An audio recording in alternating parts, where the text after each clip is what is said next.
दर्शकों, जैसा कि हम सभी जानते हैं कि पृथ्वी लोक पर गंगा नदी को सबसे पवित्र माना जाता है। देवी गंगा को हिंदू धर्म में मुक्तिदायिनी भी माना जाता है। आज के इस एपिसोड में मैं हाजिर हूं देवी गंगा के पृथ्वी पर अवतरण की कथा लेकर, जिसका वर्णन वाल्मीकि रामायण में किया गया है। तो आइए मिलकर जानते हैं कि देवी गंगा कैसे और क्यों पृथ्वी लोक पर अवतरित हुई। वाल्मीकि रामायण के बाल कांड में वर्णित कथा के अनुसार पौराणिक काल में प्रभु श्री राम के नगर अयोध्यापुरी में सगर नाम के एक राजा हुआ करते थे। राजा सगर ने 2 शादियां की थीं, किंतु वे संतानहीन थे। राजा सगर की पटरानी का नाम केशनी था और केशनी राजा विदर्भ की पुत्री थी, जबकि सगर की दूसरी रानी का नाम था सुमति, जो राजा अरिष्टनेमि की कन्या थी। जब काफी समय तक राजा सगर को दोनों पत्नियों से कोई संतान की प्राप्ति नहीं हुई, तो एक दिन वे अपनी दोनों पत्नियों को लेकर हिमालय के भृगुप्रसरवण नामक स्थान पर पुत्र की प्राप्ति के लिए तपस्या करने चल दिए और वहां पहुंचकर वे अपनी दोनों रानियों के साथ महर्षि भृगु की तपस्या में लीन हो गए। कुछ समय बाद महर्षि भृगु उनकी तपस्या से प्रसन्न हो राजा सगर और उनकी दोनों पत्नियों के सामने आए और उन्हें वर दिया कि उन्हें अनेक पुत्र प्राप्त होंगे, परंतु साथ ही ये भी कहा कि राजा सगर की दोनों पत्नियों में से केवल एक पत्नी केवल एक पुत्र को जन्म देगी, जो उनके वंश को आगे बढ़ाएगा, और दूसरी पत्नी से राजा सगर को 60,000 पुत्रों की प्राप्ति होगी। यह सुन दोनों रानियों ने महर्षि भृगु को प्रणाम करते हुए पूछा, हे भगवान, ये तो बताइए कि हम दोनों रानियों में से कौन कितने पुत्रों को जन्म देगा। तब महर्षि भृगु ने कहा कि यह तुम दोनों की इच्छा पर निर्भर है। महर्षि की बातें सुनकर रानी केशनी ने वंश को बढ़ाने वाले एक पुत्र की कामना की और रानी सुमति ने 60,000 पुत्रों को जन्म देने का फैसला किया। उसके बाद राजा सगर महर्षि भृगु को प्रणाम कर रानियों सहित अपनी राजधानी को लौट आए। उसके बाद समय आने पर रानी केशनी ने महर्षि भृगु के वरदान के अनुरूप एक पुत्र को जन्म दिया, जिसका नाम असमंजस रखा गया। वहीं रानी सुमति के गर्भ से एक तुम्बा उत्पन्न हुआ, जिसे देख राजा सगर निराश हो गए, परंतु जब उस तुम्बा को फोड़ा गया तो उसमें से 60,000 छोटे छोटे बालक उत्पन्न हुए, जिसे घृत से भरे घड़े में पाला पोसा गया। समय के साथ जब वे सभी 60,000 राजकुमार युवा हुए तो राजा सगर का ज्येष्ठ पुत्र असमंजस दुराचारी हो गया। वह अयोध्यापुरी के छोटे छोटे बालकों को सरयू नदी में फेंक देते, जिसे देखकर उसे बड़ा ही आनंद आता। यह देख राजा सागर ने असमंजस का विवाह इस उम्मीद से करवा दिया कि शायद विवाह के पश्चात वह बुरा कर्म छोड़ दे, परंतु ऐसा नहीं हुआ।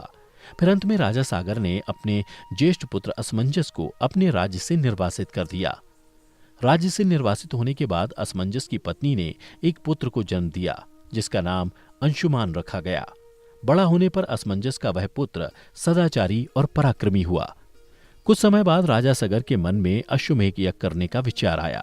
उसके बाद राजा सगर ने हिमालय एवं विंध्याचल के बीच की हरितिमा युक्त नामक पवित्र स्थान पर एक विशाल एवं भव्य यज्ञ मंडप का निर्माण करवाया। फिर राजा सगर ब्राह्मणों के साथ बैठकर यज्ञ की अग्नि में आहुति डालने लगे और अश्वमेध यज्ञ के अश्व की रक्षा के लिए अंशुमान के नेतृत्व में अयोध्यापुरी की सेना निकल पड़ी। अश्वमेध यज्ञ का अश्व कई राज्यों से होकर गुजरा, किंतु किसी ने उसे रोकने का साहस नहीं किया। सभी राज्यों ने बिना युद्ध के ही महाराज सगर की मित्रता स्वीकार कर ली। उधर जब देवराज इंद्र को यह पता चला कि पृथ्वी लोक पर राजा सगर द्वारा किया जा रहा अश्वमेध यज्ञ सफलतापूर्वक संपन्न होने वाला है, तो उन्हें अपने सिंहासन जाने का डर सताने लगा। फिर देवराज इंद्र ने एक राक्षस का रूप धारण कर अश्वमेध यज्ञ के अश्व को चुरा लिया और उसे ले जाकर कपिल मुनि के आश्रम में बांध दिया। इधर अंशुमान अपने सैनिकों के साथ उस अश्व को खोजने लगे, लेकिन काफी देर खोजने के बाद भी अश्व नहीं मिला। फिर अंशुमान ने यह बात जाकर राजा सगर को बताई। तब राजा सगर ने अपने 60,000 पुत्रों को आदेश दिया कि तीनों लोकों में अश्वमेध यज्ञ का वह अश्व जहां कहीं भी हो, उसे ढूंढ कर लाओ। पिता का आदेश पाते ही सगर के सभी 60,000 पुत्र अश्व को खोजने निकल पड़े। इसके लिए उन्होंने सबसे पहले पूरी पृथ्वी को खोदना शुरू किया, परंतु काफी समय तक खोदने के बाद भी उन्हें वह अश्व नहीं मिला। इस क्रम में पृथ्वी लोक पर निवास करने वाले हजारों प्राणी इन राजकुमार के हाथों मारे गए। उधर जब इन बातों का पता देवताओं को चला तो वे भी ब्रह्मा जी के पास पहुंचे और बोले, हे ब्रह्मदेव, राजा सगर के सभी पुत्रों ने पृथ्वी लोक पर आतंक मचा रखा है, इसे अब आप ही रोक सकते हैं। तब ब्रह्मा जी ने कहा, देवगण, ये राजकुमार क्रोध एवं मद में अंधे होकर ऐसा कर रहे हैं। इस समय पृथ्वी की रक्षा का दायित्व कपिल ऋषि पर है, इसलिए वे अवश्य कुछ न कुछ करेंगे। उधर पूरी पृथ्वी को खोदने के बाद भी जब अश्व और उसको चुराने वाला नहीं मिला तो सभी राजकुमार पाताल लोक जा पहुंचे। पाताल में अश्व को खोजते खोजते वे सभी वसुदेव कपिल मुनि के आश्रम में पहुंच गए, जहां उन्होंने देखा कि कपिल मुनि तपस्या में लीन है और उन्हीं के पास यज्ञ का वह अश्व बंधा हुआ है। यह देखकर वे सभी कपिल मुनि को ही अश्व चुराने वाला समझकर दुर्वचन कहने लगे और फिर उन्हें मारने के लिए आगे बढ़े, जिससे कपिल मुनि की समाधि भंग हो गई और उन्होंने क्रोध में आकर राजा सगर के सभी 60,000 पुत्रों को जलाकर भस्म कर दिया। इधर जब बहुत दिनों तक राजा सगर को अपने 60,000 पुत्रों की कोई सूचना नहीं मिली तो उन्होंने अपने पौत्र अंशुमान को उन्हें खोजने का आदेश दिया। फिर अंशुमान उन सभी को पृथ्वी पर ढूंढने लगे। काफी समय तक ढूंढने के बाद अंशुमान को एक दिन एक मार्ग पाताल की ओर जाता हुआ दिखाई दिया। फिर वे उसी मार्ग से होते हुए पाताल लोक में उसी स्थान पर पहुंच गए जहां कपिल मुनि ने राजा सगर के 60,000 पुत्रों को जलाकर भस्म कर दिया था। वहां पहुंचकर अंशुमन ने देखा कि वहां उनके चाचाओं के जले हुए राख के ढेर हैं और सामने है यज्ञ का वह अश्व जो बंधा हुआ है। अपने चाचाओं को भस्म हुआ देखकर अंशुमन अत्यंत दुखी हो गए और वहीं भूमि पर बैठ गए। कुछ क्षण पश्चात उनके मन में यह विचार आया कि भस्म हुए राजकुमारों की मुक्ति के लिए उन्हें जल अर्पण करें, लेकिन उन्हें आसपास कोई भी जलाशय नहीं दिखा। तभी अंशुमान की नजर पक्षीराज गरुड़ पर पड़ी।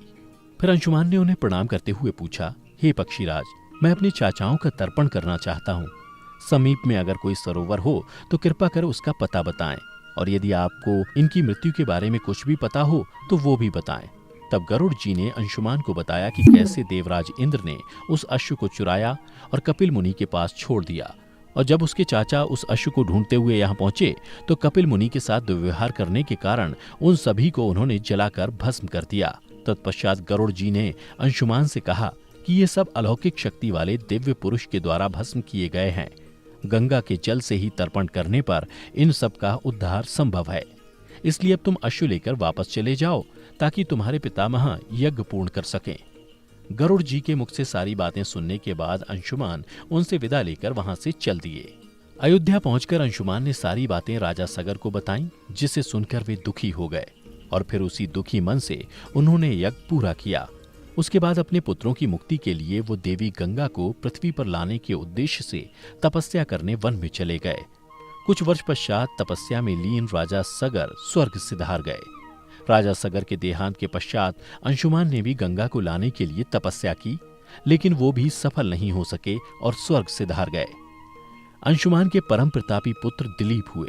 अंशुमान के स्वर्ग सिधार जाने के बाद उनके पुत्र दिलीप अयोध्या के राजा बने। उसके बाद जब राजा दिलीप का पुत्र भागीरथ बड़ा हुआ तो वो भी उसे राज्य का भार सौंपकर गंगा को पृथ्वी पर लाने के लिए तपस्या करने चले गए, पर उन्हें भी सफलता नहीं मिली। भगीरथ बड़े ही धर्मनिष्ठ राजा थे, किंतु उनकी कोई संतान नहीं हुई।